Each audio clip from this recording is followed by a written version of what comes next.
صل على رسوله الكريم أما بعد فأعوذ بالله من الشيطان الرجيم بسم الله الرحمن الرحيم إن الله وملائكته يصلون على النبي يا أيها الذين آمنوا صلوا عليه وسلموا تسليما اللهم صل على سيدنا وشفيعنا مولانا محمد صلاة وسلاما عليك يا رسول الله صلاة وسلاما عليك يا حبيب الله.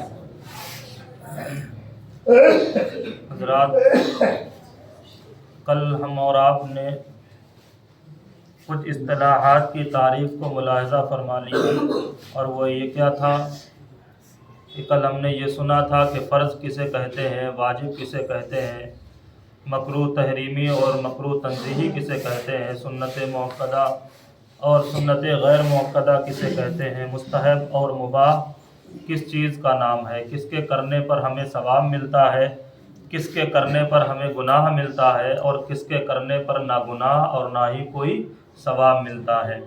اس کو آج بھی دہرا دیا جائے گا، لیکن اس سے پہلے میں کچھ خاص مسائل، اس لیے کہ رمضان بہت قریب ہے، میں چاہتا ہوں کہ جب انسان نماز زیادہ پڑھتا ہے تو بھولنے کی بیماری بھی انسان کو زیادہ ہوتی ہے، اور جب انسان کبھی کبھی آتا ہے تو وہ آتا ہی کم ہے تو بھولے گا کیا، زیادہ بھولے گا بھی وہ کم.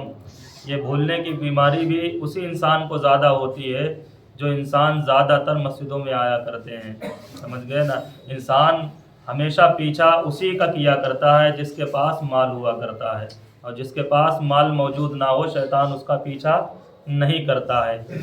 نماز کے درمیان میں کبھی کبھی قرات کے درمیان میں ہم سے کیا ہو جاتی ہے، بھول اور چوک ہو جاتی ہے، اور پھر ہم پریشانی میں پڑ جاتے ہیں کہ ہمیں پیچھے آنا چاہیے یا ہمیں آگے جانا چاہیے، یا ہم نے نماز پڑھ لی ہے اور ہمیں معلوم ہی نہیں کہ ایسی صورت میں ہماری نماز ہوئی بھی ہے یا نہیں ہوئی ہے. تو ایسے کچھ مسائل میں آپ حضرات کے سامنے رکھنا چاہتا ہوں کہ جب انسان نماز پڑھتا ہے، فرض نماز پڑھتا ہے، تو آپ کو معلوم ہے کہ فرض میں ہم پہلی 2 رکعتوں میں سورہ فاتحہ کے بعد میں کوئی نہ کوئی سورت ملاتے ہیں، اور یہ سورت ملانا کیا ہے، فرض ہے. کس میں؟ فرض نماز میں، ٹھیک ہے. سورہ فاتحہ پڑھنا واجب اور اس کے ساتھ میں سورت ملانا یہ کیا ہے، فرض ہے.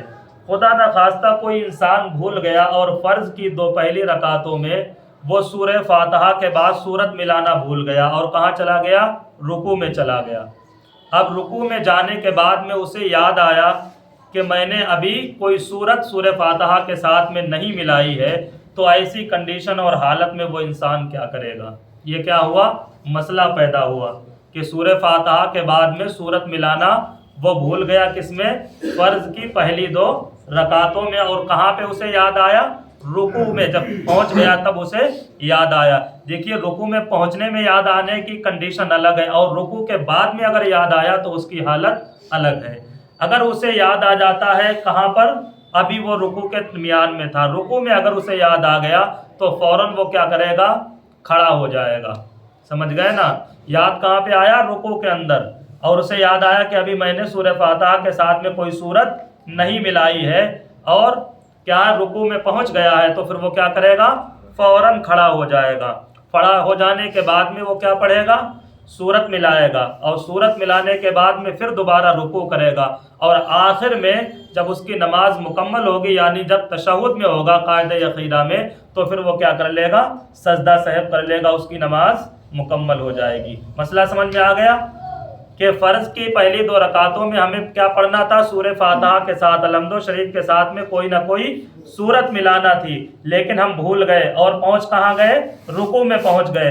رکوع میں ہی مجھے یاد آ گیا کہ میں نے سورت نہیں ملائی ہے، تو پھر کیا کرے، کھڑا ہو جائے، اور کھڑا ہونے کے بعد میں سورت ملائے، پھر رکوع کرے، سجدہ کرے، اور جب آخر میں قاعدہ عقیدہ میں بیٹھے تو آخر میں کیا کر لے، سجدہ سہو کر لے، اس کی نماز بلا شبہ مکمل ہو جائے گی. یہ صورت کب تھی کہ جب ہمیں رکوع میں یاد آ گیا تھا کہ میں نے صورت نہیں ملائی ہے.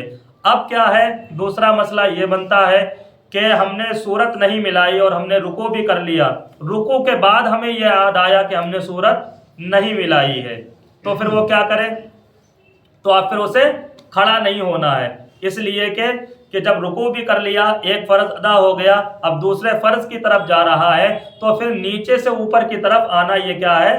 دشوار ہے، یعنی سنت سے واجب کی طرف نہیں آ سکتے اور واجب سے فرض کی طرف نہیں آ سکتے۔ اگر ایسا کوئی مسئلہ پیدا ہو گیا تو پھر یہ ہے کہ کمتر سے اس سے بڑے کے اوپر اٹھنا یہ کیا ہے؟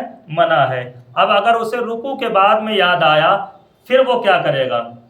کرے گا یہ کہ آخر میں اگر 4 رکعت والی نماز وہ پڑھ رہا ہے، 2 رکعت میں وہ ملانے کو بھول گیا اور بعد میں رکوع کرنے کے بعد میں اگر اسے یاد آتا ہے تو پھر وہ تیسری اور چوتھی میں سورت ملا لے گا۔ حالانکہ مقام کیا تھا کہ پہلی اور دوسری میں ملا تھا، ٹھیک ہے، لیکن ان میں بھول گیا تو پھر کہاں ملائے گا؟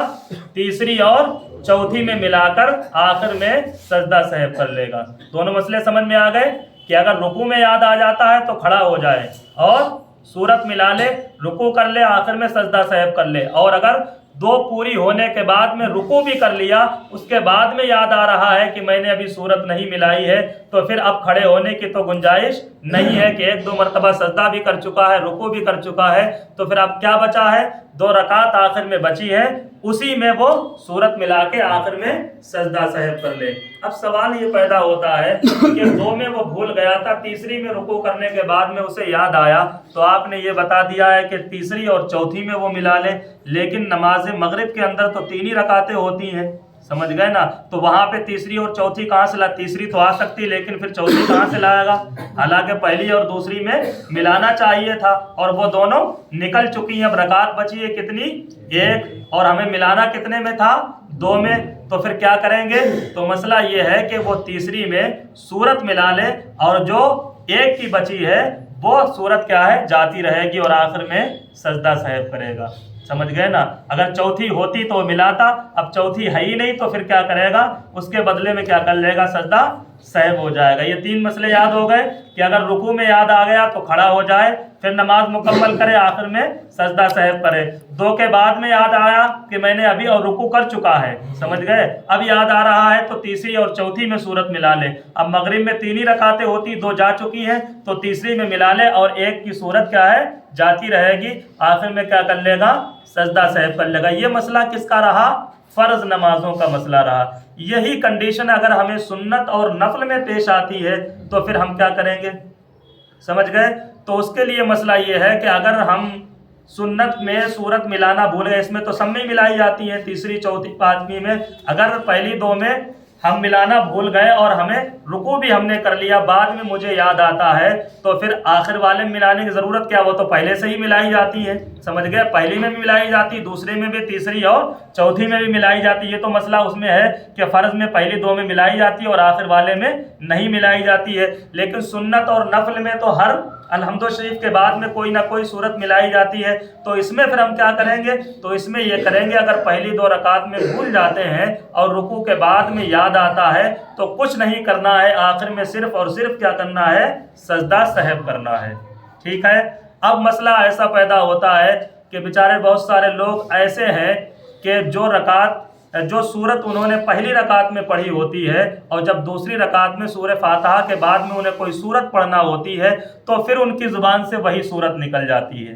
ایسا ہوتا ہے کہ نہیں ہوتا ہے؟ تو ایسا انسان کیا کرے گا؟ یعنی جو پہلی رکعت میں سورت پڑھی تھی وہی دوسری رکعت میں پھر پڑھنا شروع کر دی، تو وہ اس سورت کو چھوڑے گا یا کوئی دوسری سورت پڑھے گا یا پھر اسی کو پڑھنا ہے؟ دیکھیے، اگر بھول کر وہی سورت شروع کر دی جو پہلی رکعت میں پڑھی ہے تو اب پھر اس کو چھوڑنا نہیں ہے بلکہ اسی کو پڑھنا ہے، اگر بھول کر کے ایسا ہوتا ہے۔ اور اگر کوئی جان بوجھ کر ایسا کرتا ہے تو وہ گنہگار ہوتا ہے، سمجھ گئے نا؟ اگر بھول کے ایسا ہوتا ہے اور اگر کوئی سورت دوسری اسے یاد ہی نہیں ہے تو نہ کوئی گناہ ہے اور نہ ہی کوئی حرج ہے۔ مسئلہ سمجھ میں آیا کہ پہلی رکعت میں مثال کے طور پر ہم نے کیا پڑھا؟